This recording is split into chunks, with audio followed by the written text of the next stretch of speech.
Assalamualaikum warahmatullahi wabarakatuh. Pada video ini kita akan menerapkan algoritma CNN satu dimensi atau Convolutional Neural Network satu dimensi untuk klasifikasi varian SARS-CoV-2 berdasarkan sekuen protein spike. Berikut adalah beberapa catatan yang perlu diperhatikan. Yang pertama, data yang digunakan untuk training model berupa sekuen protein spike dalam bentuk asam amino. Ya, perlu diketahui bahwa protein spike ini juga ada yang dinyatakan dalam bentuk sekuen DNA. Kalau sekuen DNA itu karakternya hanya ACGT, tapi kalau asam amino itu ada sebanyak 20-an karakter. Nah, kemudian data yang digunakan untuk mentraining model ini bersumber dari NCBI. Berikutnya, dalam hal ini kita hanya menggunakan 4 jenis varian sebagai contoh di dalam klasifikasi ini, yaitu varian alpha, beta, delta, dan gamma. Tentu ada banyak varian yang lain yang datanya juga tersedia di sana. Cuma di sini kita hanya mencontohkan 4 varian ini aja. Terus proses training dilakukan menggunakan program MATLAB, khususnya MATLAB 2022A, kemudian menggunakan single CPU, single GPU, dijalankan pada laptop Core i7 generasi ke-6 dan juga dijalankan pada MacBook Air yang menggunakan prosesor Apple M1. Nah, nanti kita lihat perbandingannya. Berikut adalah spesifikasi yang kita gunakan untuk mentraining model. Spesifikasi dari mesin yang pertama adalah Core i7 generasi ke-6, bisa dilihat ya. Nah, berikutnya untuk GPU-nya itu masih menggunakan GPU yang versi lama, kalau tidak salah ini generasi kelima. Kemudian ini spesifikasi untuk MacBook Air-nya Apple M1. Nah, dari hasil training nanti bisa kita lihat seperti apa kecepatan dari masing-masing mesin dalam melakukan pelatihan. Nah, oke, sebelum kita lihat perbandingan kecepatannya, kita lihat gimana caranya melakukan klasifikasi. Oke, kita buka MATLAB-nya gitu ya. Nah, jadi di sini kita punya 4 buah data yang disimpan dalam format MAT, itu spike alpha, spike beta, kemudian spike delta, dan spike gamma. Kalau kita ambil data dari sumber NCBI, sebenarnya datanya itu formatnya adalah FASTA. Nah, cuman agar proses di dalam loading data di dalam program MATLAB ini lebih cepat, jadi file FASTA tersebut kita ubah ke dalam format MATLAB, yaitu .mat. Ini adalah link untuk download data-data di atas. Jadi kalau kita klik,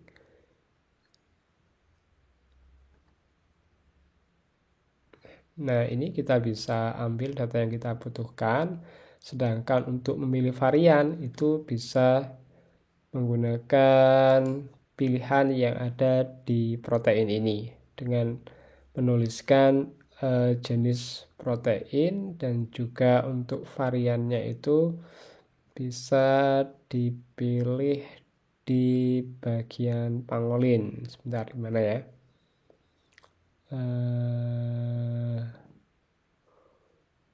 Virus accession.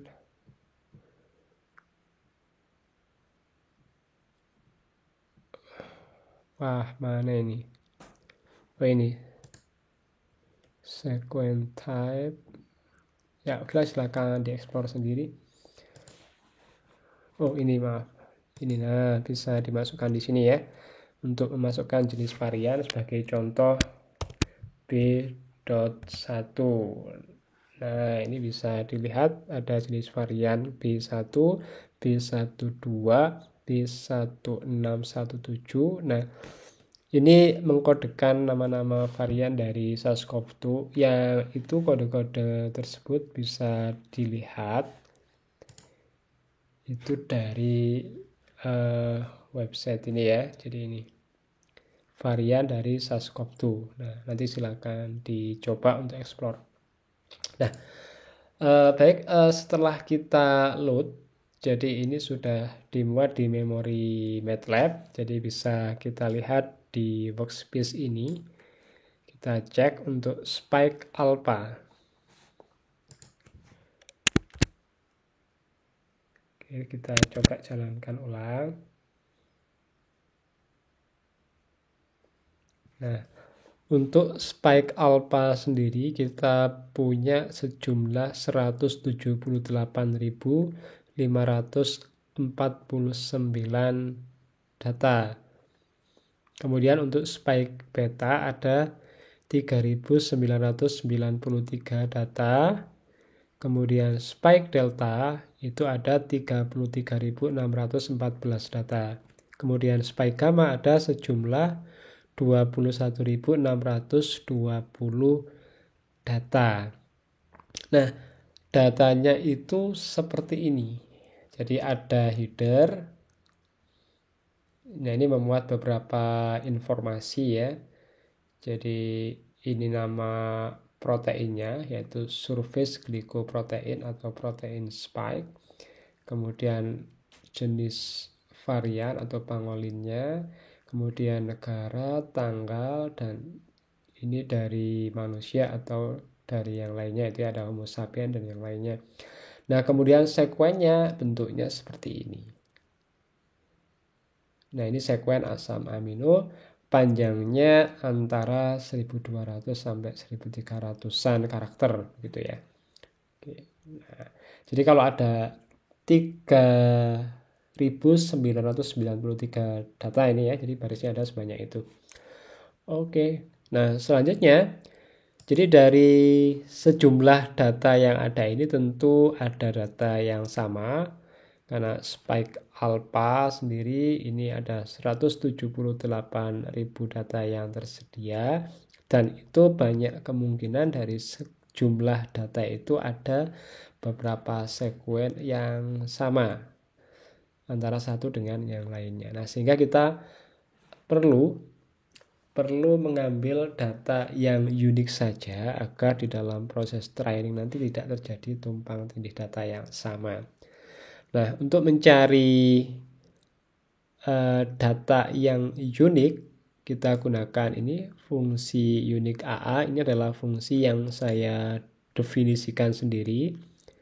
Jadi bisa dilihat di bagian bawah program, ini ada unique AA.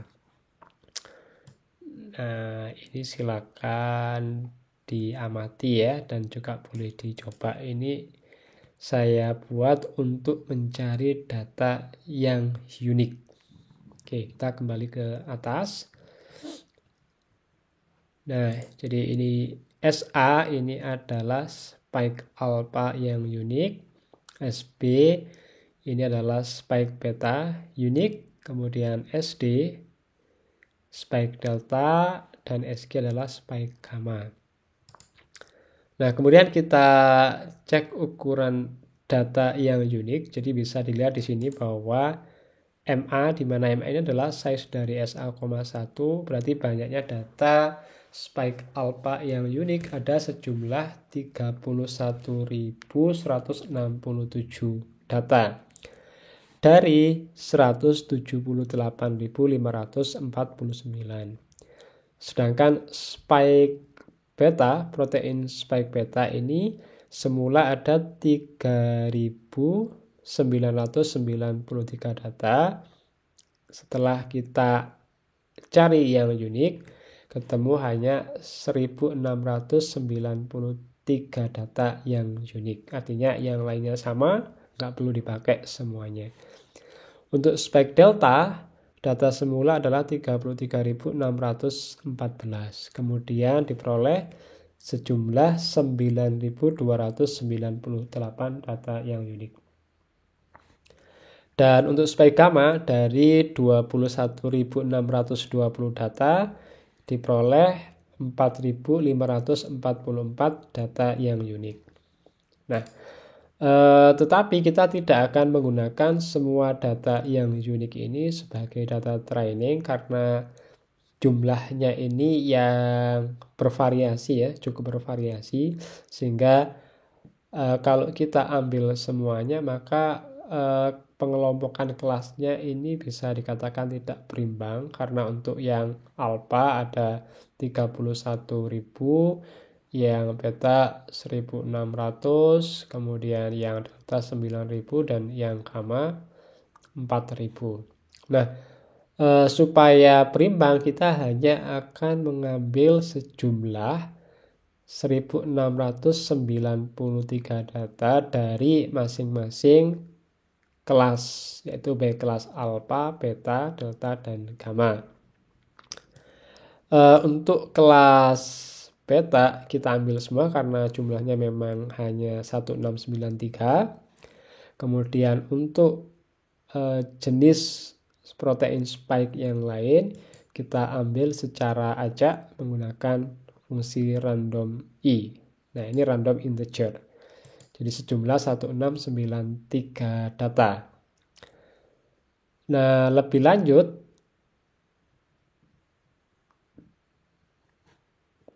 ini ya. Jadi setelah kita ambil, kita definisikan indeks-indeksnya, kemudian ini untuk mengambil.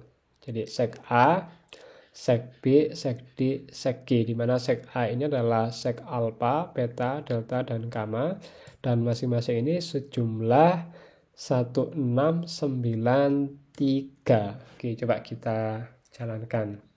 Ya, mulai mana tadi ya? Mulai, oh ini udah dijalankan. Nah, berikutnya ini. Oh, MA tidak terdefinisi, berarti belum dijalankan ini. Oh, kita ulang aja dari atas.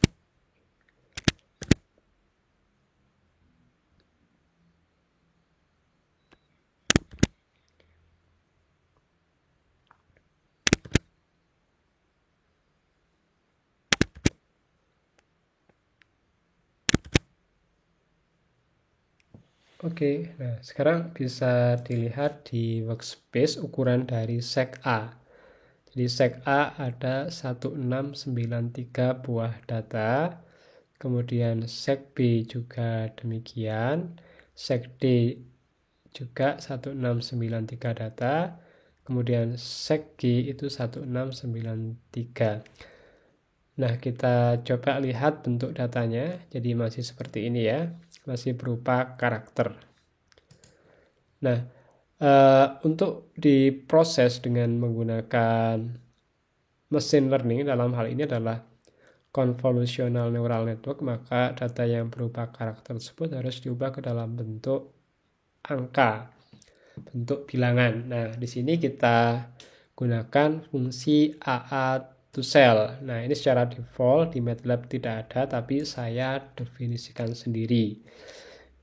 Nah, ini fungsi AA to cell itu berguna untuk mengubah karakter-karakter yang ada di dalam protein sekuen asam amino yang ada di dalam protein spike yang bentuknya masih berupa asam amino ke dalam bentuk bilangan. Nah, jadi sek A-nya ini kalau sel A, oh belum kelihatan, coba kita jalankan ya. Oke, nah di sini yang saya tampilkan di display hanya sel G, jadi bentuknya menjadi seperti ini. 1 kali 1273 double, data kedua 1 kali 1273 double, kemudian 1 kali 1270 double. Nah, kemudian kita coba ambil satu contoh data. Jadi sel G1 ini untuk mengambil ini ya, data di baris yang pertama. Nah, sekarang datanya berupa seperti ini. Nah, proses untuk mengubah sekuen asam amino ke bentuk bilangan bulat atau integer itu bisa menggunakan fungsi ini AA to integer. Jadi kalau AA to integer ini adalah fungsi bawaan MATLAB yang mengubah sekuen asam amino ke bentuk bilangan bulat. Nah, tetapi untuk AA to cell-nya itu memang kita definisikan sendiri. Oke, baik, kita balik ke atas.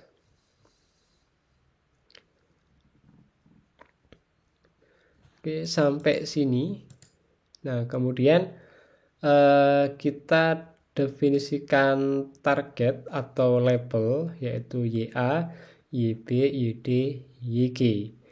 Di mana YA kita beri label 1, kemudian YB itu untuk target dari varian beta itu kita beri label 2, kemudian untuk delta kita beri label 3, dan gamma kita beri label 4. Nah, kemudian kita ubah ini, jadi ada 4 ini ya, ada 4 buah data, begitu juga yang ini ada 4 buah data, kemudian kita gabung menjadi satu dalam bentuk iktrain untuk yang ini sel A, sel B, sel D, dan juga sel G ada di sini. Kemudian untuk targetnya atau labelnya kita gabungkan ke dalam Y-train. Nah,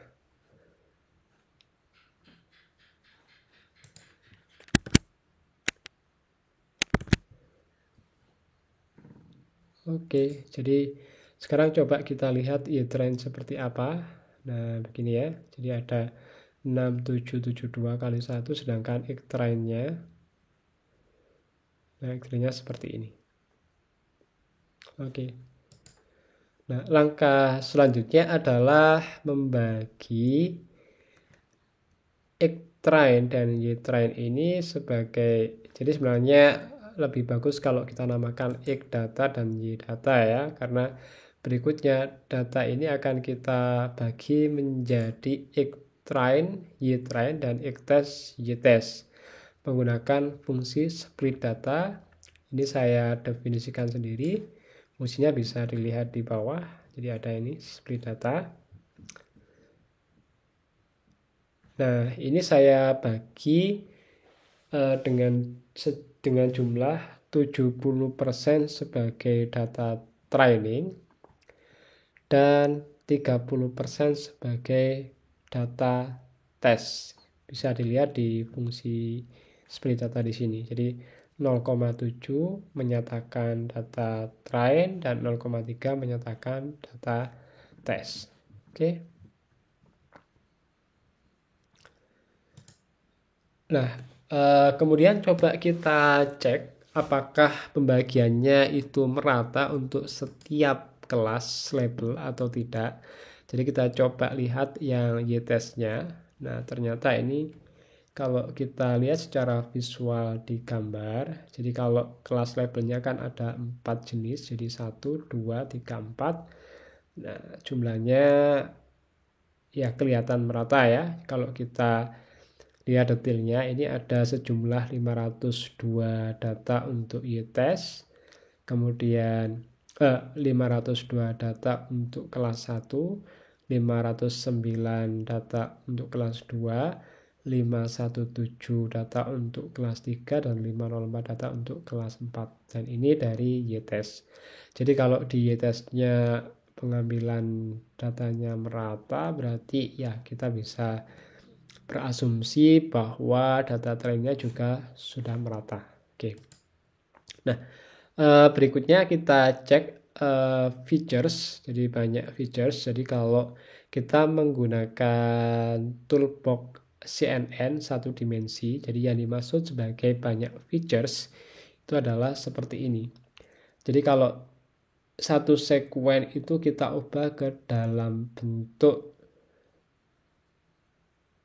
double seperti ini. Jadi kalau sekuen karakter semula panjangnya 1273 kita ubah begitu saja ke dalam bentuk bilangan real, maka ini fiturnya dikatakan sebagai satu.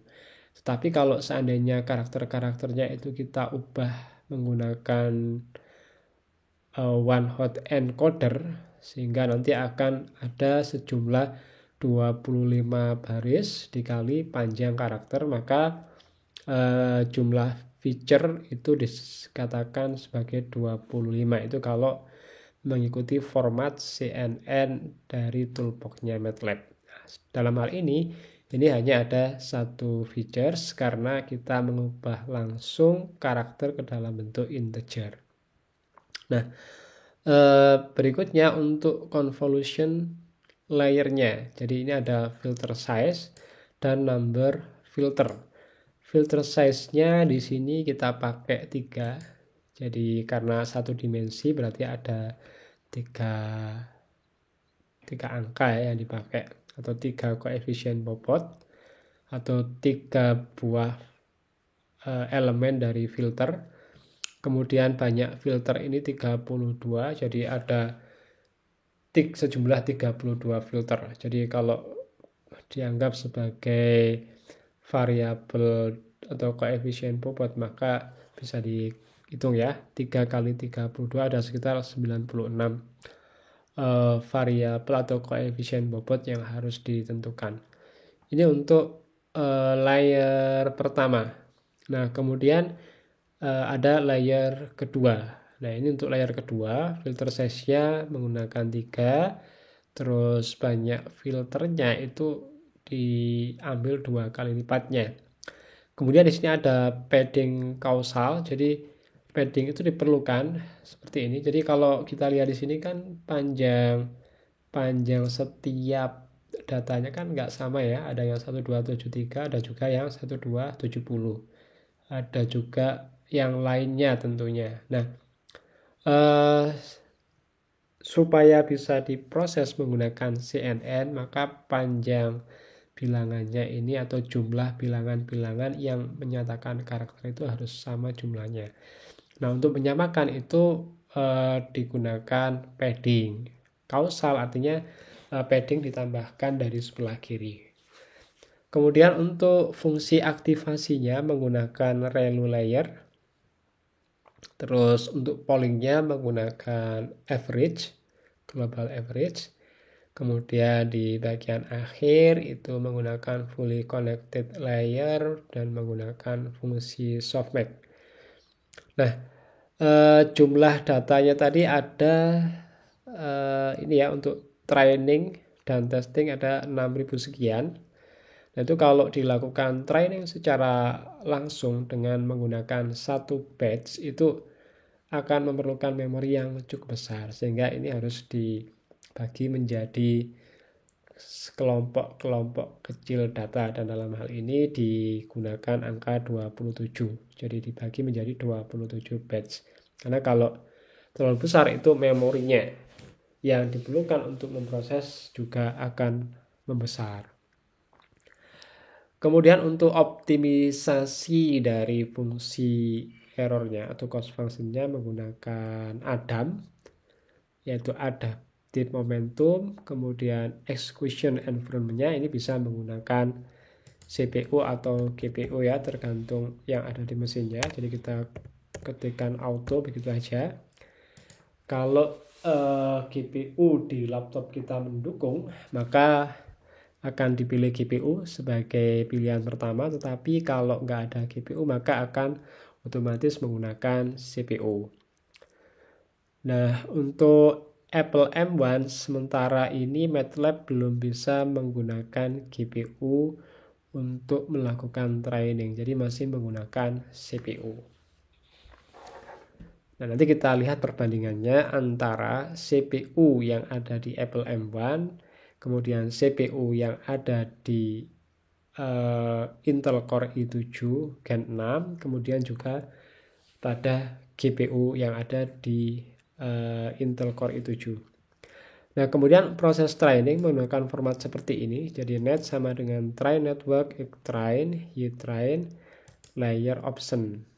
Nah, di sini tidak akan kita jalankan karena ini memerlukan waktu yang cukup lama, ya bisa berpuluh-puluh menit. Nanti kita lihat perbandingannya. Jadi saya sudah melakukan training pada 3 jenis mesin yang berbeda. Jadi hasilnya coba kita lihat ya. Nah, ini kalau dijalankan nanti prosesnya seperti ini. Dan memerlukan waktu yang ya lumayan ya. Jadi nggak perlu kita proses karena akan memperpanjang video. Kita lihat hasilnya aja. Nah, di sini. Kecepatan training. Jadi yang pertama ini hasil training dengan menggunakan single CPU Core i7 Gen 6. Jadi untuk akurasi dari validasinya atau tes data itu 99,16%. Ini ada 35 epoch dari 27 mini batch, jadi ada sekitar 6000 sekian iterasi. Nah, waktu yang diperlukan untuk training itu adalah 42 menit 8 detik. Ini kalau menggunakan single CPU pada prosesor Core i7 generasi 6. Nah, berikutnya pada prosesor yang sama, jadi Core i7 tapi pada single GPU menggunakan GPU-nya, ini GPU yang versinya lama ya, versi kelima atau seri kelima. Nah, ini kecepatannya lumayan.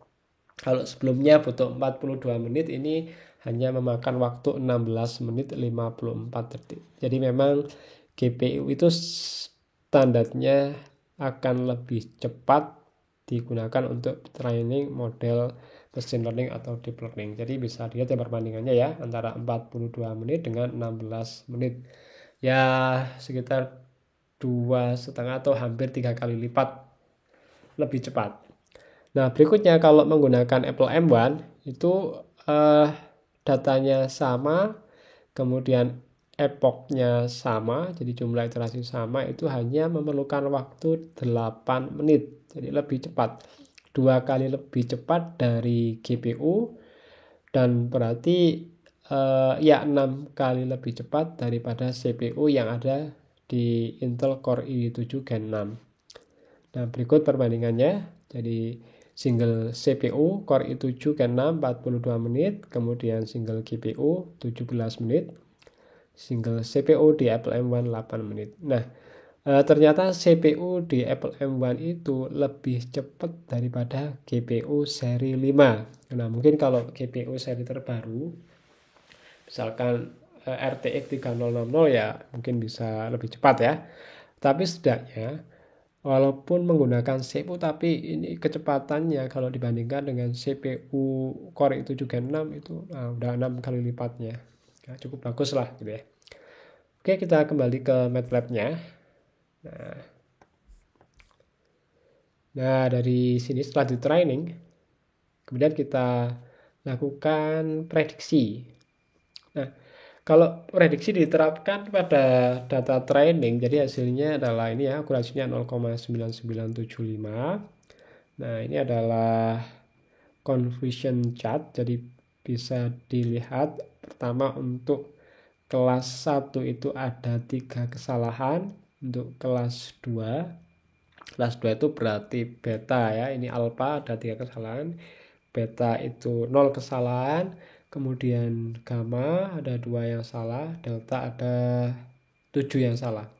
Kemudian pada data tes itu ini jadi ya sama, ini ada 2 yang salah, kemudian ini tidak ada yang salah untuk beta, kemudian delta ada 2 yang salah, gamma ada 3 yang salah. Nah, sekarang coba kita jalankan ini pada ini, jadi data yang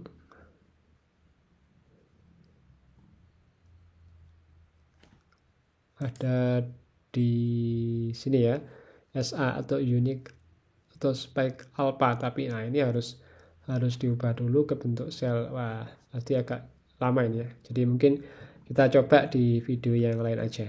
Oke. Jadi ini adalah hasil yang diperoleh. Jadi klasifikasi sekuen protein spike berdasarkan sekuen asam aminonya. Jadi hanya ada 4 varian yang digunakan. Jadi kalau ingin menambahkan varian yang lain ya tinggal download datanya, kemudian gunakan cara seperti ini. Nah, definisikan layernya, kemudian definisikan option, yaitu training optionnya, kemudian tinggal ketikkan net untuk menjalankan proses training. Kalau udah selesai, hasilnya itu akan muncul di workspace yaitu net, dan itu bisa disimpan. Jadi net bisa disimpan. Nah, seperti ini hasil penyimpannya. Nah, untuk memakai ulang nggak perlu di training lagi, tinggal manggil seperti ini, load net dan seterusnya. Oke, demikian yang bisa saya sampaikan pada kesempatan kali ini. Jadi terima kasih udah bersedia menonton atau mendengarkan penjelasan saya sampai akhir. Ya, silakan tulis jika ada pertanyaan atau sesuatu yang ingin didiskusikan di kolom komentar. Ya, sekali lagi saya ucapkan terima kasih. Saya akhiri, assalamualaikum warahmatullahi wabarakatuh.